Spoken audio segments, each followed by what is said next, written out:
Dans une vieille maison de pierre, quelque part en Bourgogne, vivait la famille Lavallière. Une famille discrète, presque trop discrète. Le père, Étienne était vétérinaire. La mère, Claire, s'occupait du jardin et faisait des confitures qu'elle n'osait jamais vendre. Ils avaient 2 enfants, Lucie et Maxime, curieux et vifs, qui trouvaient leurs parents, un peu étranges parfois.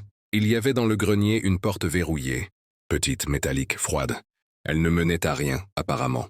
« Interdit d'entrer », disait Claire d'un ton sec. « C'est dangereux », ajoutait Étienne en détournant le regard. Mais un soir d'automne, alors qu'un orage éclatait dehors, Maxime trouva une vieille clé au fond d'une boîte de biscuits. La tentation fut trop forte. Avec sa sœur, ils montèrent au grenier, le cœur battant.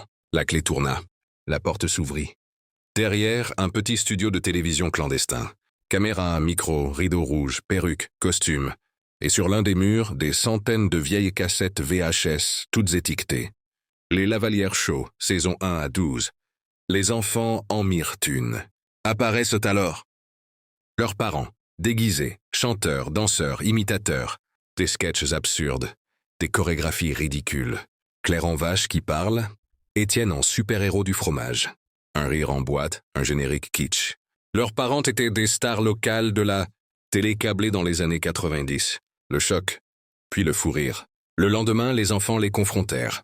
Étienne et Claire, rouges de honte, racontèrent. On a fait ça pour survivre. C'était la seule façon de payer les factures, à l'époque. Puis on a eu peur du ridicule. Mais Maxime et Lucie n'en avaient cure. Ils passèrent les jours suivants à remonter les épisodes, à les poster en ligne. À leur grande surprise, la chaîne Lavallière Vintage TV devint virale. On riait, on partageait, on adorait leur folie douce, leur tendresse. À Noël, les Lavallières furent invités à une émission télé nationale. Étienne remit sa cape de fromageman, Claire sa perruque de vache, et cette fois, tout le monde riait avec eux, pas d'eux. Dieu sait, moralité.